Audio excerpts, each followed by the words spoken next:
So my name's Simon Constable and I'm an equine vet. Today we're doing another video in our series of videos about various things veterinary related.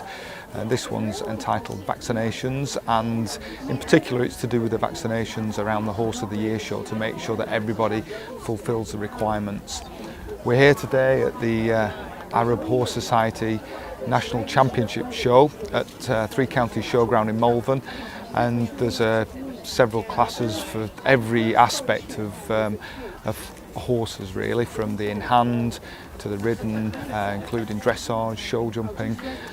In particular, obviously we're talking about the ridden from the Horse of the Year show point of view, and there are 3 horses, a stallion, a mare and a gelding, that have qualified for Horse of the Year show. So obviously one of the things we've got to ensure is that those horses are fully vaccinated, and that really is the crucial thing, because many of the provincial shows don't actually have any requirements about having vaccination records for the horses, and it's only when you find out, we're in late July now, that actually they do need them, and literally the clock is ticking before Horse of the Year show in October. So we'll talk in a few minutes about what to do and how to have the vaccinations.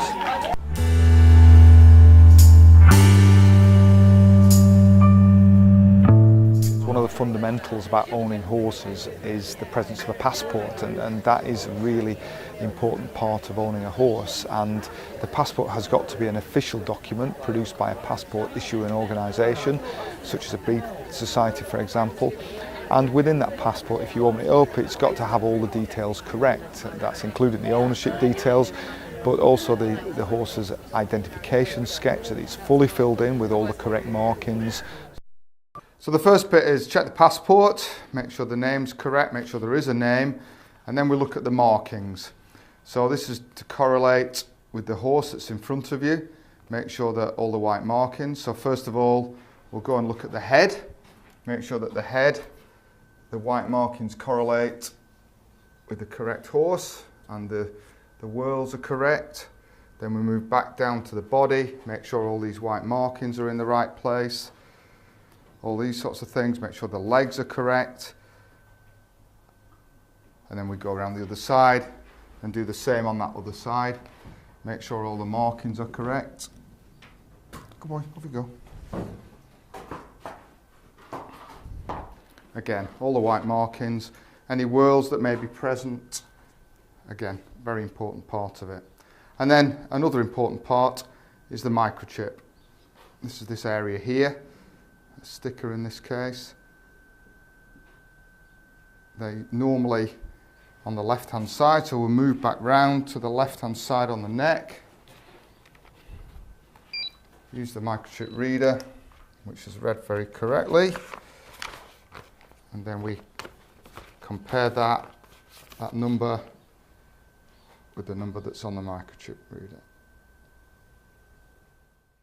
So again, important things to check before you start looking at your vaccination history.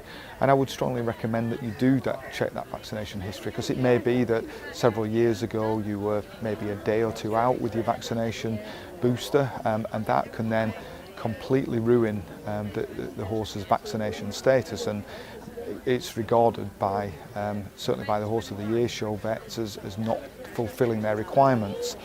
And their requirements are basically the jockey club rules. They're the horse racing jockey club rules, which insist on 2 vaccinations 21 to 92 days apart, followed by a 3rd vaccination between 150 and 215 days after the 2nd injection, and then yearly boosters of not more than 365 days. So before I even see the horse, generally just outside the stable, I will have a look at the vaccination record within the passport.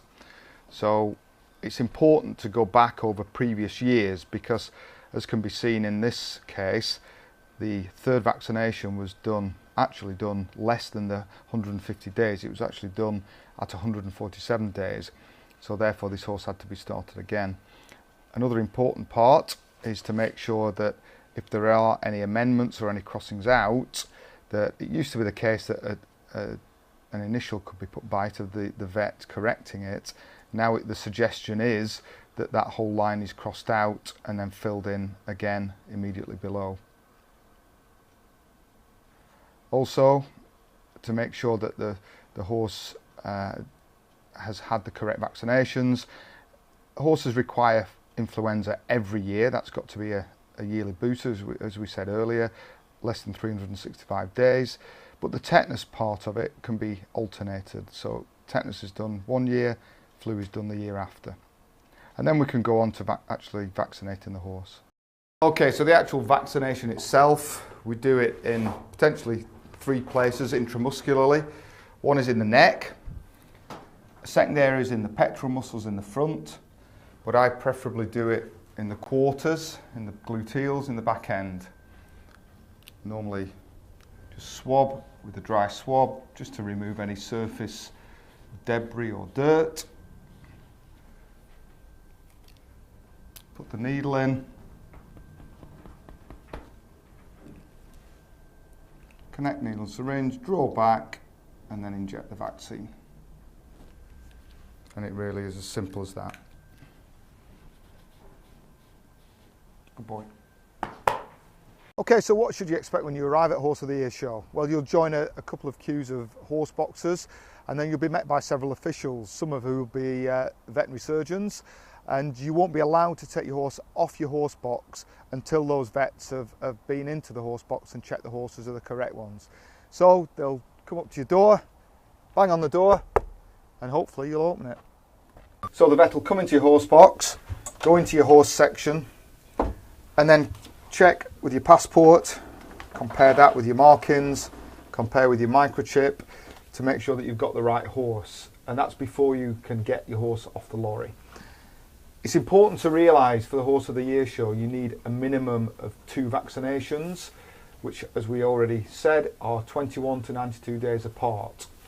And unless you've had those 2 vaccinations, you will not be allowed on the showground. The other important aspect is you must leave a gap of not less than 7 days from the last vaccination until you attend the Horse of the Year show. So any boosters should be done well before that, or if you're cutting it fine and the second vaccination has to be done, make sure that it's done within that time.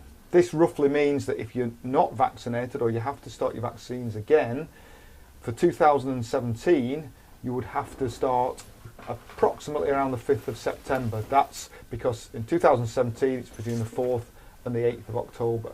So that will leave you a 21-day gap between the 1st and the 2nd, and then still leave you the 7 days before the Horse of the Year show starts.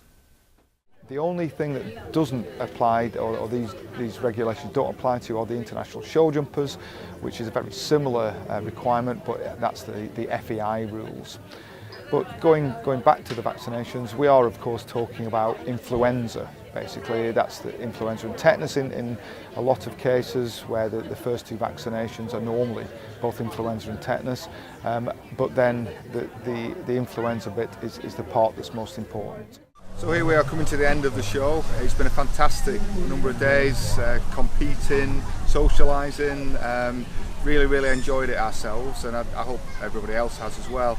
Obviously, can't stress the importance of looking and checking your vaccination records, checking your passports, making sure everything's okay. If you're in any doubt, contact your vet and make sure that everything is fully up to date and you're able then to go to HOYS.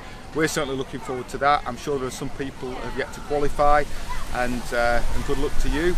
But otherwise, enjoy your horses and we'll hopefully see you at HOYS.